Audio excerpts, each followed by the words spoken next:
Hello বন্ধুরা, দেখো আজকে আমি কারি বানাবো। এই জন্য বেসনটাকে নুন আর পেঁয়াজ লঙ্কা দিয়ে ফেটে নিয়েছি আর দই নিয়েছি।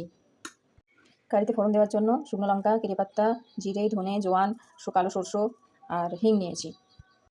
দেখো তেল গরম হয়ে গেছে, এবারে আমি ছোট ছোট বোড়া চিকেন নেবো। এভাবে ছোট ছোট করে বড়ির মতো চেখে নেবো।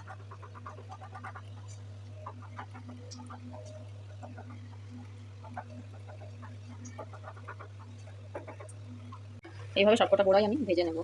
যতক্ষণ আমার বোড়া ভাজা হচ্ছে আমি ততক্ষণ দইটা ফেটে নেবো। দইয়ের মধ্যে অল্প পরিমাণ বেসন দিয়েছি আমি, তোমরা চাইলে নাও দিতে পারো, এটা অপশনাল। যদি তোমাদের মনে হয় তোমরা দিতে পারো। আমি দিয়েছি 2 চামচ বেসন দিয়ে এইভাবে ফেটে নিচ্ছি। এর মধ্যে হলুদ দিয়ে দেবো, হলুদ দিয়ে আরও একটু ফেটে নেবো।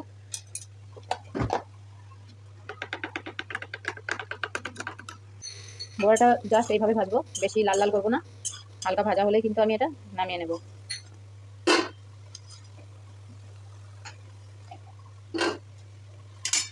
বড়াগুলো আমার ভাজা হয়ে গেছে, এবারে আমি তেলে ফোড়ন দিয়ে দেবো।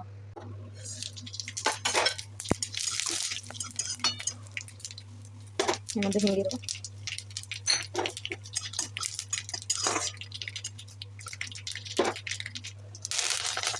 পাতা দিয়ে দেবো। ফোড়নটা আমি রেডি করে ঠান্ডা করে নেবো। ঠিক আছে, দইটা আমি ফেটে রেখেছি, দেখো জল দিয়ে এরকম পাতলা করে নিতে হবে, এভাবে পাতলা করে ফেটে নিতে হবে। ফোড়নটা আমার রেডি হয়ে গেছে, এবারে দেখো আর আমি এতে তেল দেবো না। এবারে দই দই যে ফেটে রেখেছি আমি ওটা এখন কড়াইয়ের মধ্যে দেবো। এটা দিয়ে কিন্তু নাড়তে হবে এইভাবে, দইটা দিয়ে এইভাবে নাড়তে থাকতে হবে, নাহলে কিন্তু ঢেলা ঢালা হয়ে যাবে। এভাবে পাতলা ঝোল করতে হবে, কারণ আমরা বড়াগুলো দেবো তো বড়াগুলো জল টেনে নেবে, নাহলে যখন ভালো করে ফুটে আসবে তখন বড়াগুলো আমি দিয়ে দেবো। এরপর আমি স্বাদ অনুসারে নুন দিয়ে দেবো।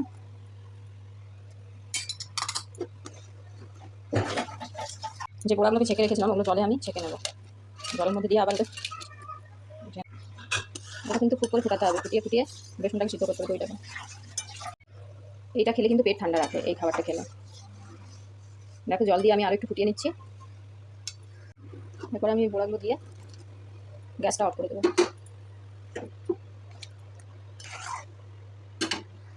এরপরে যে আমি ফোড়নটা বানিয়ে রেখেছিলাম ওটা উপর থেকে এইভাবে দিয়ে দেবো।